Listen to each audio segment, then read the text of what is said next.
Все, пизда. Эх, ебать!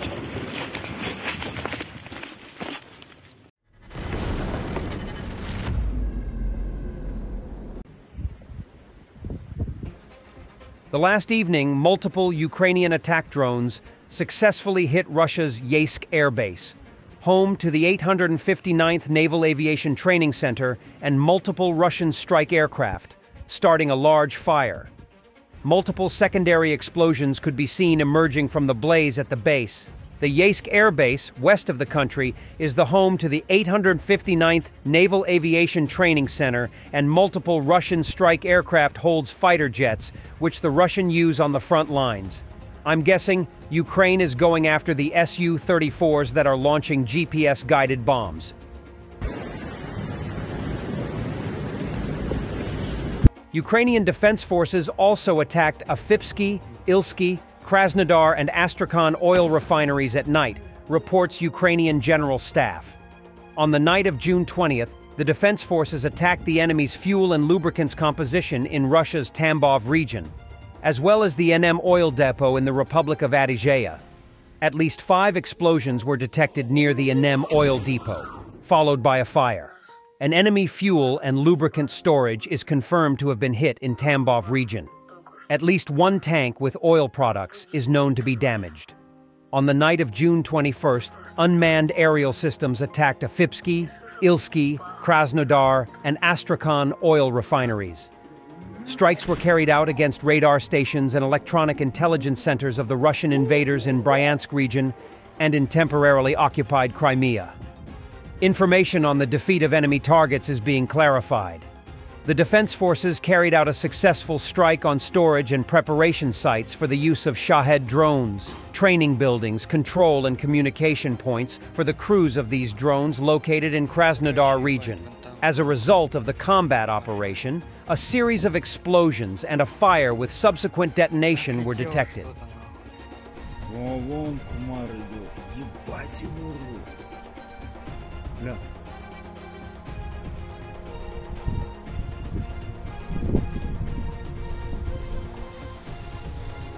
3 days later, due to strong winds, the fire at the Azov oil depot became stronger.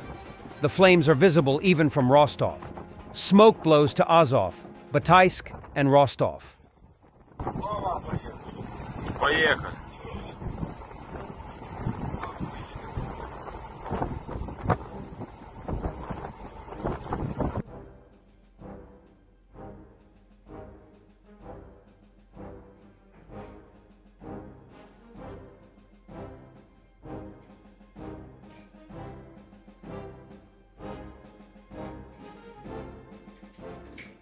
Unlucky.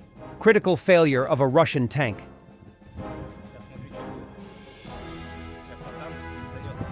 Да, вижу.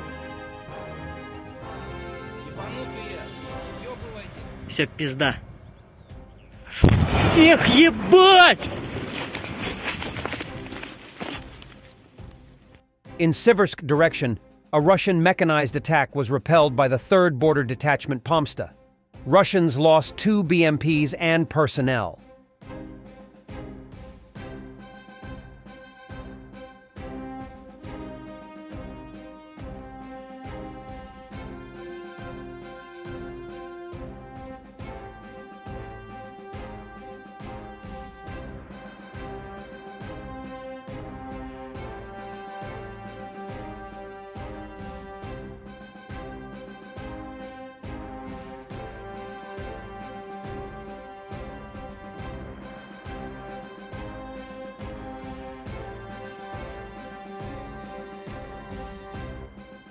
Ukraine unveils ST-1, an autonomous mine-detecting drone that scans 1 hectare in 4 hours, 4 times faster than humans.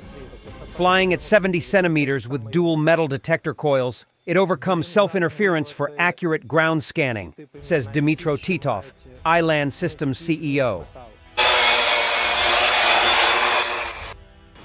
Металошукач, цей сенсор, який ми використовуємо, це сенсор, який є стандартом в індустрії. Тобто сапери по всьому світу використовують саме його. Бо він здатен виявити всі типи мін, навіть ті, що мають низький вміст металу, такі як пластикові ТМ-62. Вони складні для виявлення, але на низькій висоті металошукач здатен їх виявити, і сапери їх теж виявляють. Ось наша ціль, власне, була відтворити результат людини-сапера, бути здатними знайти той самий об'єкт на тій самій висоті. Тому цей дрон може розглядатись як дистанційний металошукач.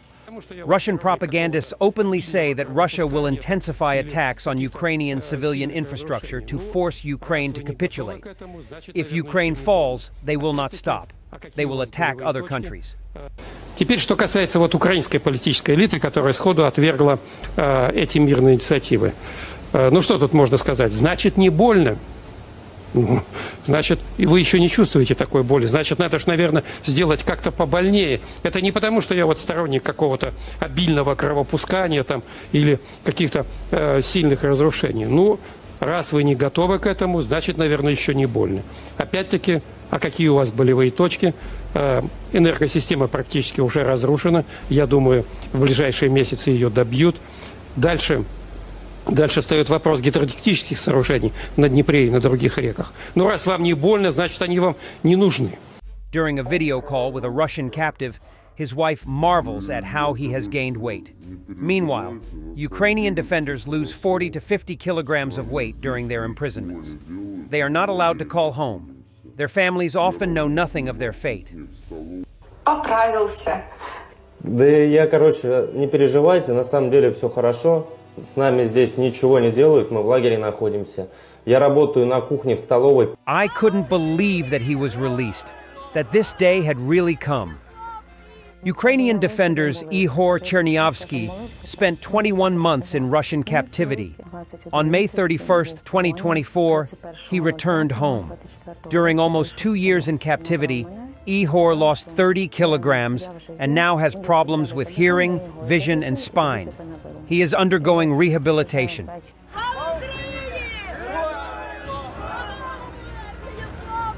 Він каже, я вийшов і молився. Каже, я так встав, каже, молився, мене сфотографував.